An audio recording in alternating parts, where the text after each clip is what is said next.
Magandang umaga sa ating lahat.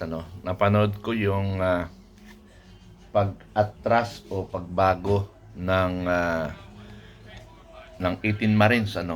Ito, pakinggan ninyo. Ang kanila po salaysay na naghatid sila ng mali-maletang pera kina Ko, Pangulong Bongbong Marcos at dating House Speaker Martin Romualdez. Saksi, si Marie Zumali, exclusive. Noong February 2026, lumabas sa publiko ang 18 mga lalaking nagpakilalang dating security ni dating Congressman Zaldi Ko, ang ilan sa kanila mga dating Marines. Sa kanilang affidavit, sinabi nilang naghatid umano sila ng mali-maletang pera kina dating Speaker Martin Romualdez, kay Ko, at maging kay Pangulong Bongbong Marcos. Apat sa kanila humarap sa akin kanina. Ang sinabi nila sa akin, binabawi na nila ang mga nauna nilang sinabi at kwento. Gusto lang po namin mag-recant na po ma'am at para binabawi na po namin yung mga unang salaysay namin. Gusto na namin po manahimik dahil sa ngayon ay dagdag kami ng mga kaso, mga banta sa buhay namin. Kaya pag-isip-isipan namin na binabawi na po namin yung mga salaysay po namin. Hindi sila nagpakita ng mukha sa kamera dahil sa matinding bantaraw sa kanilang buhay. Dala nila ang tigi-isang bagong sinumpaang salaysay. Binigyan din nila kami ng kopya ng video ng panumpaan at inotaryo ang mga ito.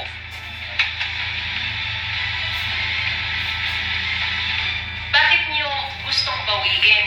Hindi po totoo yung mga ibang sinabi na po namin.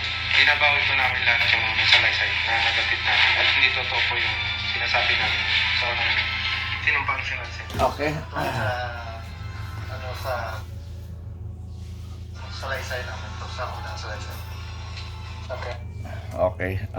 Ako bilang isang sundalo, bilang isang dating CSDF or CAPCO at dating enlisted personnel at naging officer, maaring maunawaan ko yung mga naging decision ng apat na Marines. Dahil maaari na naiwanan sila, napabayaan sila. Kasi ang problema kasi dito, yung security nila nga talaga. Pangalawa, yung assurance na kahit papaano may panggastos sila. Maaring hindi nangyayari yung bagay na yun. Yung threat nila, yung banta sa buhay nila, ay i-disregard natin yun. Bakit? Sundalo sila eh. Alam nila ang pupuntahan nila. Alam nila ang pupuntahan nila. Lalaban sila kung kailangan lalaban. Ang problema lang talaga, naiwanan siguro sila sa seguridad, yung pangako, na hindi natupad yung pangako. Doon ko nakikita yon, mga kababayan ko. Sa pag-withdraw nila, bilang isang sundalo, maaaring hindi ko sila masisi. Pero, ito na lang ang tanong ko sa mga kapwa ko sundalo, dating sundalo. Yung dignidad natin nababago. Bakit ganun tayo? Nababago ang ating pinangakuan, ang ating sinumpaan bilang isang Pilipino. Once we decide, dapat you think how many times before you decide. Katulad ko, binabangga ko ang corruption sa APM-GMC. Alam ko ang kalalagyan ko. Ang daming pressure sa akin. Yung pananakot, hindi ko nararamdaman. Kasi hahamunin ko sila lahat sa pananakot. Kasi ang nananakot lang at nagtartraidor, duwag yun. Tumatago sa dilim. Umarap kayo kung talagang matapang kayo. Tulad ko, umarap ako sa publiko na maraming banta sa akin, hinaharap ko yan.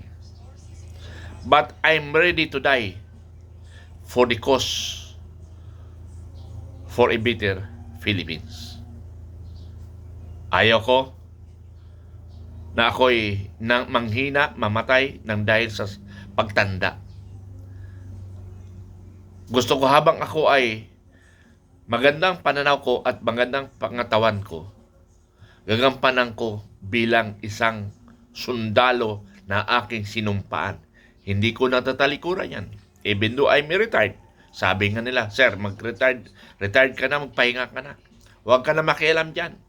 Hindi kaya ng konsensya ko yun. Hindi ko kaya ng konsensya ko yun. Na habang ako ay nabubuhay at nakikita ko ang nangyari sa ating bansa, hindi ako mapakali. Basta tandaan ninyo, ang akin dito, corruption and communism ang aking linyada ng pag-iisip ko. Walang corruption, walang communism. That is simply the answer how to solve the insurgency in the Philippines. Problema nga lang, ang korupsyon ay nasa loob ng gobyerno. Alam naman sibilyan, di ba? Lahat ng ahensya ng gobyerno magnanakaw, even though the military and uniform personnel may corruption. Kaya nga, sabi ko nga sa akin, sa mga how many vlogs ko, before I will fight for corruption in national government, I will do first in my previous duty as serviceman. Dito muna sa aking organisasyon. Wala akong pakialam dyan sa MOA nyo. Pero may pakialam ako sa mga dapat mapupunta sa mga veterano, sa mga pensyonado. Tandaan nyo mga kaibigan, handang akong mamatay para sa bayan at para sa aking kapwa ko pensyonado. Kayo mga pensioner, kung nananahimik kayo, ang hiling ko lang sa inyo, kung hindi nyo kayang suportahan ako, manahimik kayo. At I will challenge yung mga nag-react sa akin na budol, fake news, mga tarantado rin kayo, no? Kayo mga kabaro, kakampi kayo ng mga demonyo, kakampi kayo ng magnanakaw. Lahat na kumukontra sa akin. Kasi ang ginagawa ko lang mga kababayan ay para sa bayan. Tandaan nyo yan, para sa bayan yung ginagawa ko, hindi para sa akin. Sabi nga lang, I will enjoy my retirement. Since 14 years old ako o 13 years old ako, hanggang ngayon, bayan ko ang tinitingnan ko. Di ba? Alam nyo yun, 13 years old ako ay undergo basic military training. And 14 years old napalaban ako ng 3 araw at 3 gabi. 400 rebels versus we are only 17. 15 special forces in 1 CSDF, in 1 Boy Scout. Ako yun.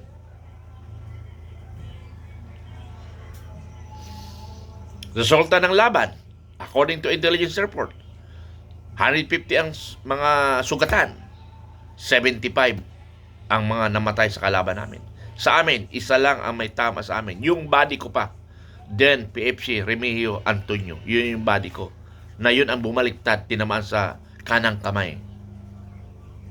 Yun lang yung may tama sa amin. Pero balikan ko, yung mga bumabati ko sa akin, yan yung mga demonyo.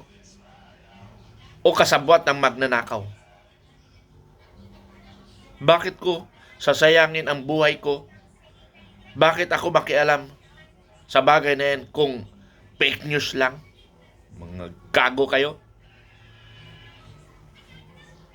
Hindi ako tarantado magsalita ng walang katotohanan kasi prinsipyo ko yan. Ayaw kong ibalik sa akin yung bagay na yan. Panindigan ko yan.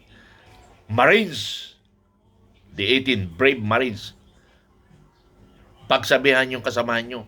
Kung ano ang pinanindigan nyo, you still fight for the good. Fight for the right. Huwag kayong sumuko, huwag kayong matras. Sayang yung matawag kayong Marines. Kaya kapwa Marines, o what I mean, yung mga kapwa ka-Marines niya, mag-usap-usap kayo. mataas, high regards ang Marines, Philippine Marines. It because of 4 Marines. Medyo, aywan ko, bahala na kayo. Fight for the right for a better Philippines.